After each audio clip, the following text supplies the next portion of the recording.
यहाँ पे विज़िट करने आए थे और हमने देखा यहाँ पे बहुत सारे मज़दूर भाई बहन यहाँ पर काम कर रहे हैं। कुछ मज़दूर भाई थे यहाँ पे जिनके रजिस्ट्रेशन हो चुके हैं, किसी के रजिस्ट्रेशन हो चुके थे, उनके रिन्यू नहीं थे, और कोई अनरजिस्टर्ड था, इनके रजिस्टर्ड नहीं थे।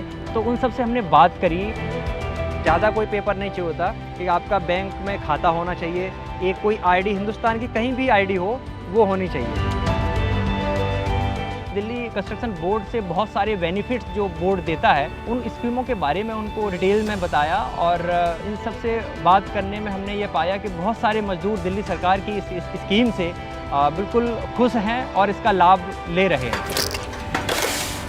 जो श्रमिक मित्र है वो एक बहुत ही सिंपल और सीधी कड़ी है मजदूर और सरकार के डिपार्टमेंट के बीच में। वो बिल्कुल जानकारी, आपको सटीक जानकारी मिलेगी लेबर को यहाँ से बिल्कुल, तो उनको कोई भी दिक्कत नहीं होती है अपने जो बेनिफिट्स लेने के लिए।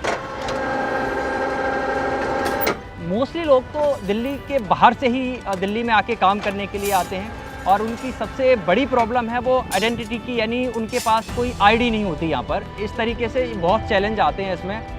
दिल्ली में रह के कंस्ट्रक्शन से जुड़ा हुआ कोई व्यक्ति है अगर काम कर रहा है और इस योजना का अगर वो लाभ नहीं ले पा रहा है तो हम किसी न किसी तरीके से उसको लाभ दिलवाने की हम कोशिश करते हैं। और दिल्ली सरकार निरंतर इस काम को और बढ़ाने के लिए, इस योजना को और फैलाने के लिए निरंतर काम कर रही है।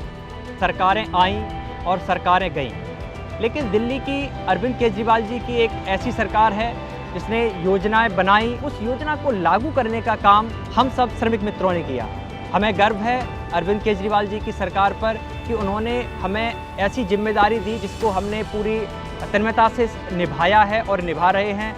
बहुत बहुत धन्यवाद करना चाहूँगा माननीय मुख्यमंत्री अरविंद केजरीवाल जी का और माननीय श्रम मंत्री मनीष सिसोदिया जी का कि उन्होंने श्रमिक मित्र की इस योजना का एक अंग और अभिन्न अंग हमें माना है और ये जिम्मेदारी दी है।